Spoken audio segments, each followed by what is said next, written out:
Sambal tempoyak ikan bilis.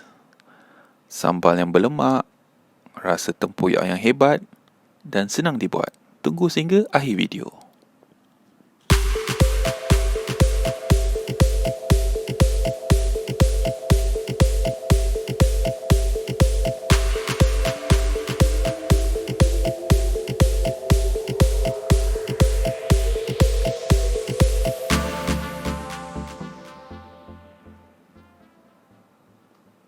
Ikan bilis sambal tempoyak.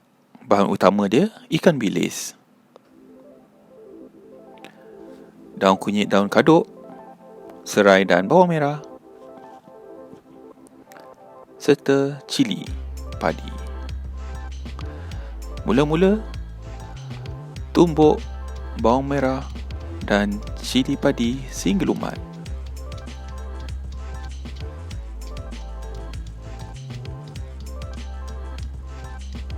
Selepas tu, kita gorengkan ikan bilis sehingga dia garing.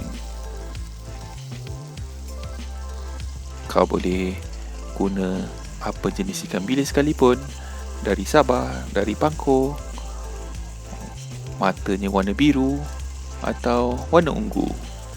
Itu pilihan mengikut bajet anda sendiri.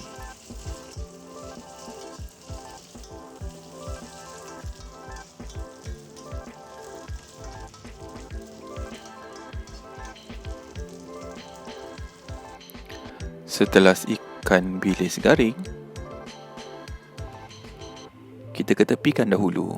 Kemudian kita tumis serai yang telah diketuk dan juga bahan yang ditumbuk tadi, iaitu bawang merah dan cili padi.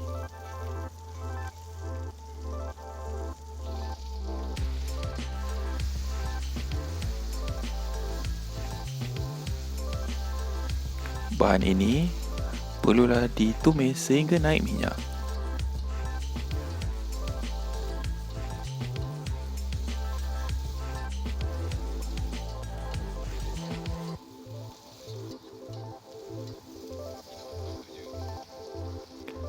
Masukkan tempoyak. Tempoyak bolehlah dimasukkan mengikut cita rasa masing-masing. Tapi minimal mestilah 1 ke 2 sudu besar.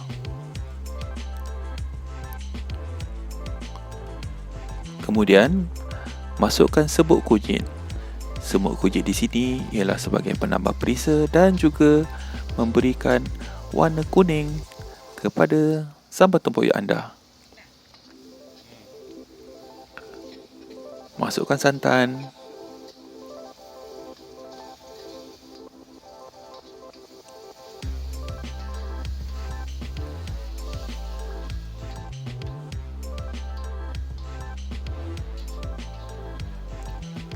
Jika santannya terlalu pekat seperti ini, kita boleh masukkan air untuk mencairkan kuah kita.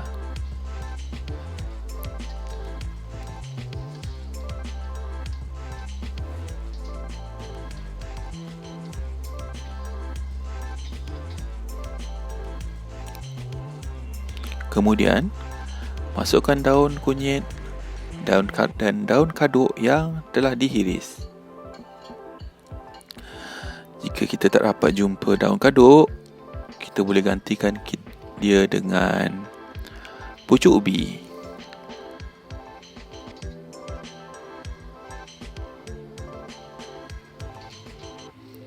Dan akhir sekali, kita masukkan ikan bilis yang telah digoreng tadi. Masakan ni telah hampir siap. Kita boleh sambung memasak selama lagi 15 minit sehingga daun-daun itu layu dan masak. Untuk resepi yang mudah dan senang, subscribe kepada channel kami, Kitchen 29.